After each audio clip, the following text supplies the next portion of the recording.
Things you will need to repair or change your rear wheel bearing in a S10 Blazer. Well, my friends, you'll need the seal, which is product number, read this shit.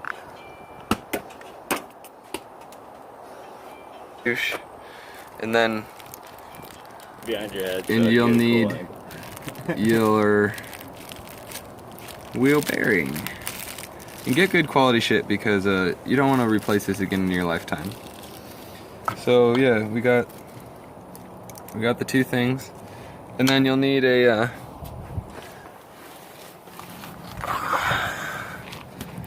½ inch to take those bolt off. You need your tire iron to take your tire off, and then I used a 3/4 to take the rest of the lugs off quickly, and then I used a 15 to take the caliper off there. Dude, I'm gonna fucking chuck this right at your face. Stop fucking fucking around. You almost knocked the oil over. Saint. It's Always Sunny in Philadelphia. So yeah, then with your 15, take the caliper off. And I'm gonna change this really gross thingy right there. Just making the video a little more. I want to show you guys a little wrench trick to get more leverage. So you're gonna put your wrench on. This is just for demonstration, and then once your wrench is on there, you can get more torque applied when you hook your wrench in, and then now you have that whole range of motion to either tighten or loosen. Okay, so that's the wrench trick. I already took these bolts out.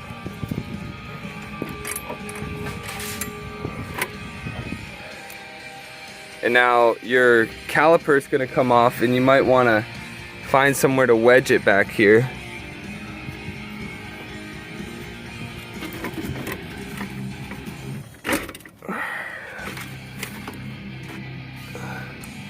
So be careful of your rubber hose. It's a good time to check your pads. I just replaced mine, so mine are good. Alright, now that's wedged, not stressing the cable. Inspect your wires, inspect your cables here. Inspect for cracks, inspect for leaks. Mine's all solid, not leaking. I do need to sandblast all this and hit it with Rust-Oleum and undercoating. I need new shocks. This is a 98 all stock, so there's a lot I have to do. So now your rotor will just come right off. You can check your rotor to see the smoothness. Mine's forming a lip, and that's the stuff that's going to cause squeaking. And the unevenness of my pad here, it's not completely flat, so that'll also cause squeaking. Now, inspecting the bearing, you're going to want to shake it. Shake it real good. And mine has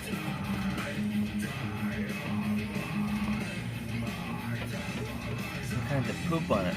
Yeah, you can tell that it's exploded, and there's a bit more movement than you probably want to see. So here's my emergency brake. That pad's worn to shit. What? Weird.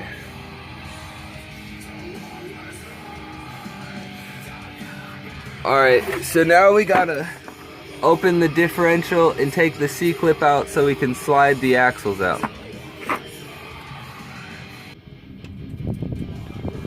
Alright, we're gonna use a ½ inch for that. Yeah, that seems to be the tightest one I got. That's how I usually do it. I just test it all because these bolts get all rusted and change shape. They're never the right size they're supposed to be. Oh, me. I just realized I gotta drain all the fluid out of this thing.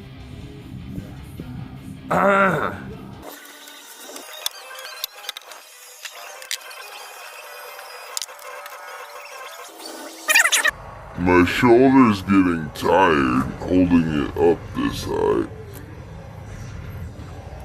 But my spare tire is supposed to go here, but it broke off. So what's cool is there actually is a bit of headroom for me to sit up, get my hands below shoulder level, and start getting my blood flowing correctly. Because when your arms are above shoulder level, all the blood drains out of your arms and causes them to fall asleep very fast. So it's always good to have your hands below shoulder level. I learned that doing telemarketing.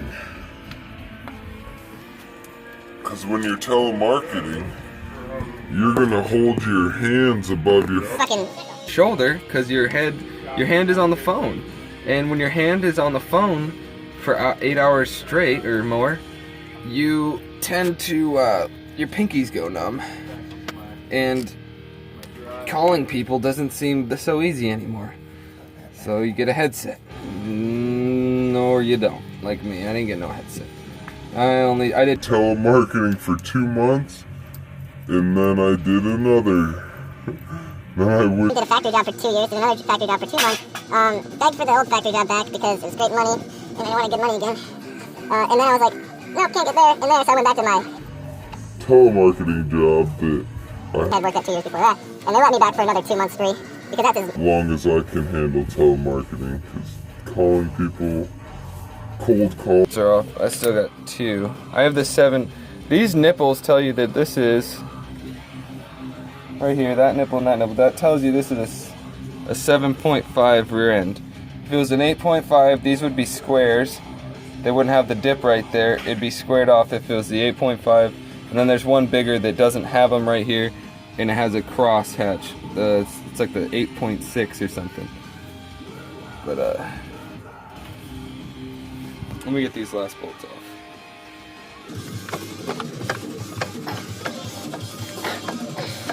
right, that's not working. So this way. Okay. Now we just gotta take this bolt off right here, and that'll allow this pin to fall out of the differential, and then we'll be able to slide our C-clips out from right in there. So I'm gonna go get the tool for that. Alright, we got an 8mm on there. Alright. Reverting to wrench, because that's a solid connection.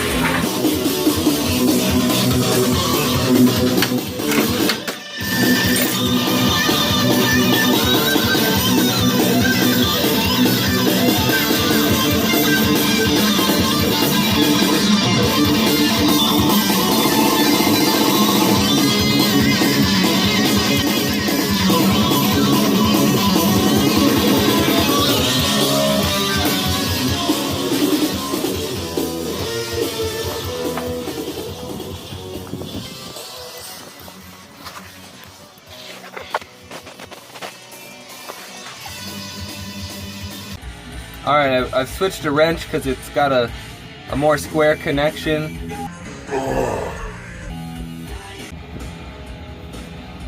Alright, I'm going to try my little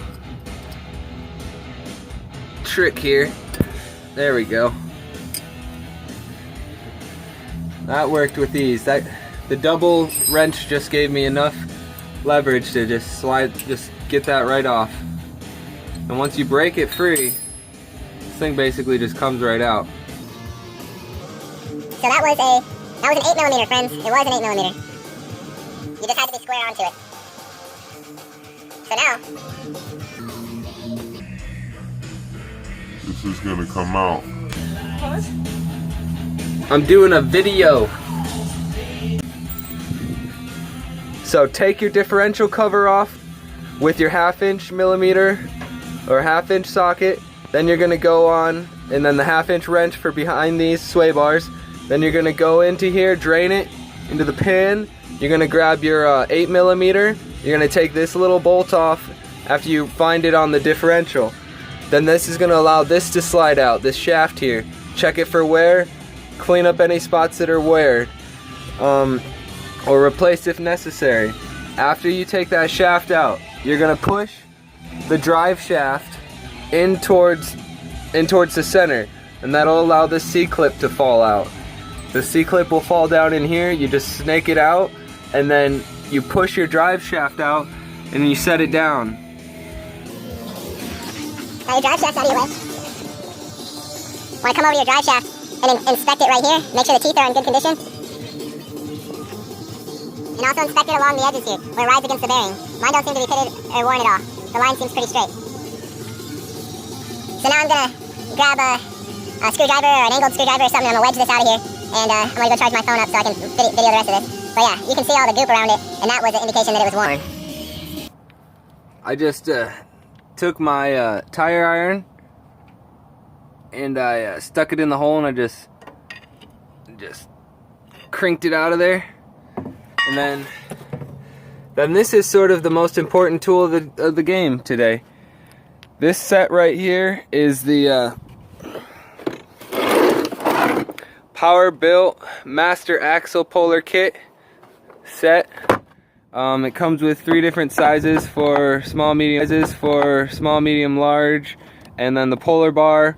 All right, this was $185 to rent it from the Advanced Auto Parts. So you get your money back after this, but it is sort of a pretty penny, and you got to have that on a card. So if you steal it or lose it, they can, you know, charge your card even more money for the actual amount. So then you got to screw this on here.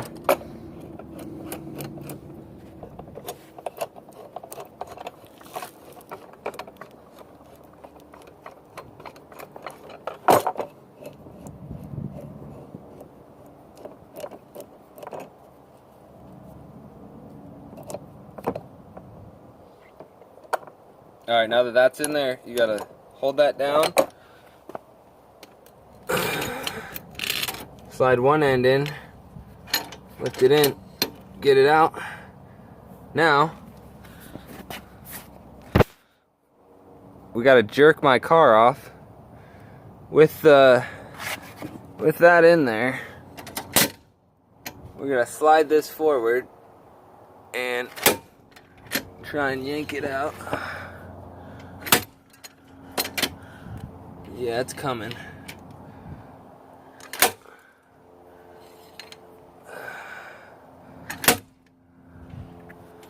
One more. And that is how you take that bearing out. That's how you take that bearing out with these. And then you're going to want to check into the axle now, see how much metal deposits and what the oil's looking like to sort of get an idea of how much metal wear you got going on.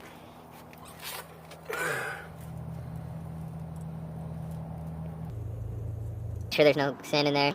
And what you want to do is gonna get some grease, high temp grease, and you need your bearing here. I'm gonna jam it in there. And it'd be good to get a socket the same size as this outer rim, but luckily my sledgehammer here, my little rubber mallet here, it is the exact same size as the outer rim here.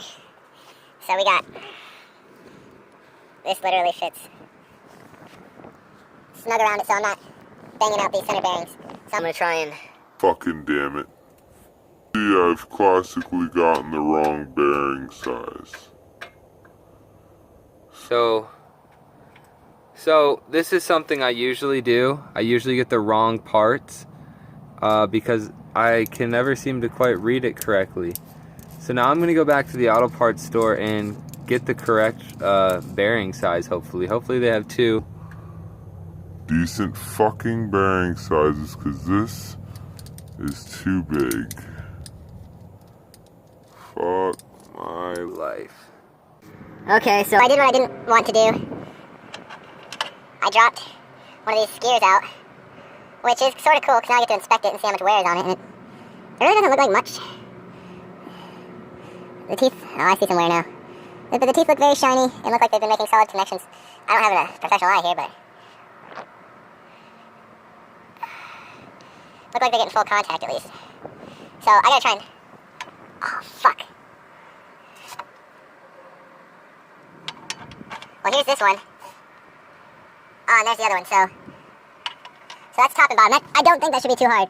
I'm hoping those two side ones better stay the fuck on. I've never had them fall off before, so hopefully they'll slide on pretty easy, but I'm gonna go get the right bearing size now.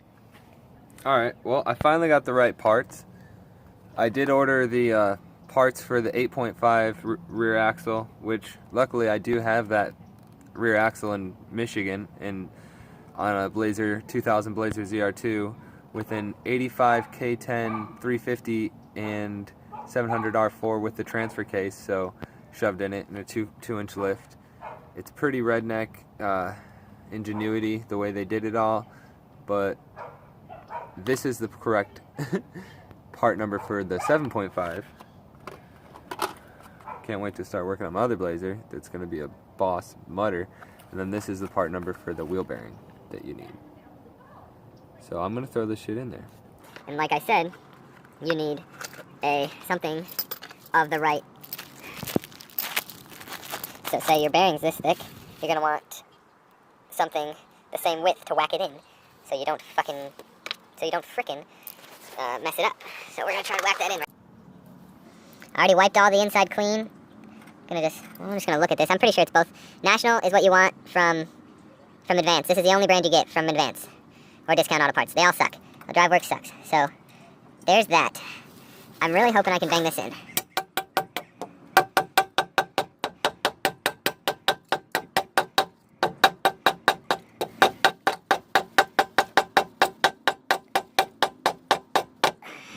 It's hard to hit it square, but I don't seem to be damaging anything. So that's the plus. And it seems to be going in level. I might set this here and hit it with my other hammer, but I'm going to try and set up Filming capabilities, so this is going to fit inside of the hole, and I'm hoping to give it the whack it needs with this one.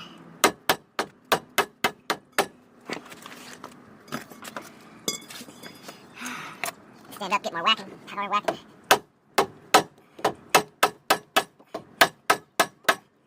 Seems to be going in fairly straight. I may have to wipe this out once more, but make sure there's no debris back there. You're gonna make sure you don't have any rust particles on your freaking hammer. You don't want any rust getting stuck in between the bearing and your shaft there.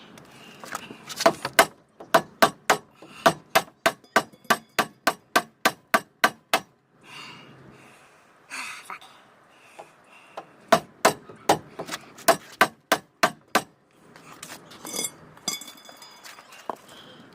It's going evenly. It is. That's good. It's hard as shit to hold.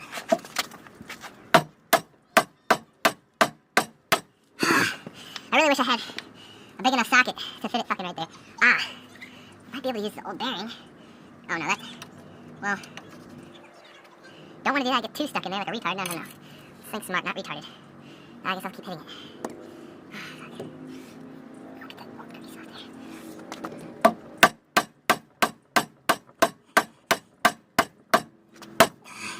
I think I've maxed out with the rubber mallet. I'm gonna see if I can find a large socket. I'm pretty sure it always boils down to me using the biggest socket I have, and actually this one looks like it's just big enough to not set on the inside. It actually looks like it'll, oh, this is the big one. Looks like it, alright, this is why I couldn't use the socket previously, because it was sitting right on the bearings. But now that I have the right size, maybe I can use this socket. So now I know for the 8.5 I won't be able to use this socket unless I get like a 42, because this is a 38 and it just ain't big enough. But for the 7.6 you can use a 38, preferably 40 millimeter socket. Alright, so let's Try not to damage anything.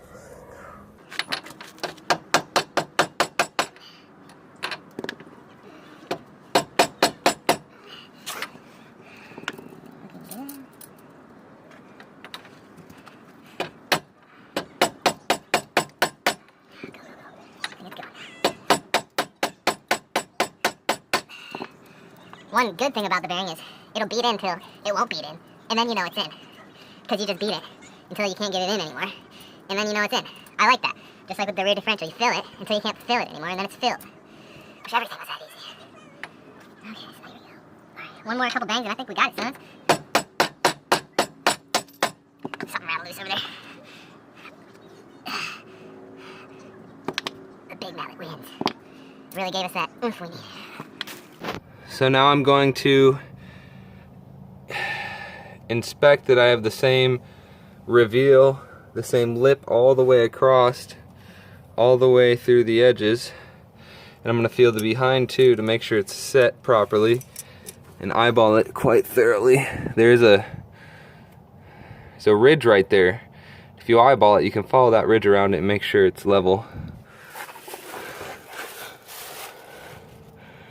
Mine looks good and solid. So, without any farther ado, I'm going to get my fingers. Oh man, I really don't want to do this, but I'm gonna have to. I'm gonna get my fingers goopy. Get some grease, and we're gonna pack these bearings. What we need, this is the seal.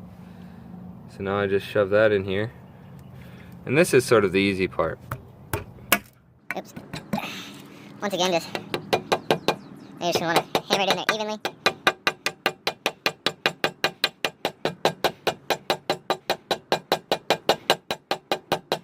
And voila, you've replaced. Now check that lip, make sure it feels the same on all sides. And now you've successfully changed your wheel bearing and seal. I'm gonna go do that to the other side, and it's the same exact on the other side, so I don't need to film it. And then I'll try and show you how to put the C-clips and spider gears back in place since mine fell out.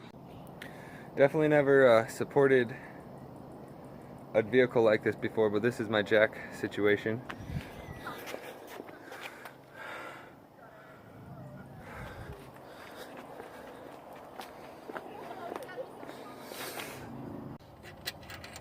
Found my damn C-clip. So you see in there, you see the splines, and then you see the ridge right next to it. You're gonna snake your fingers in there. It might take you a couple tries because it's a little tight. And then you sort of got to hold it in place. Use my foot. I'm gonna use my other hand here to lock the C-clip in place. You push it back this way, and then that'll lock the C-clip in place. Now I'm going to fully spin this so I can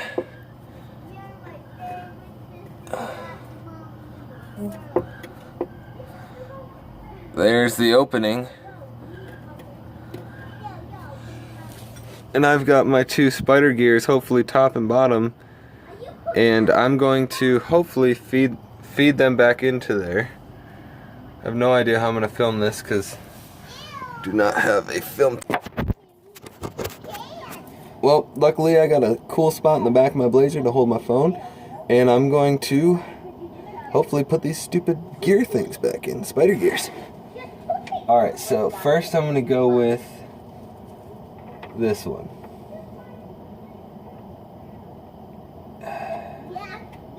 Alright, now you take your 8mm pin, slide it in, do a little wiggling. There. Now your differential is all locked in together. You can put your gasket on, your gasket maker, and then put your fancy differential cover on. We got the axles locked in.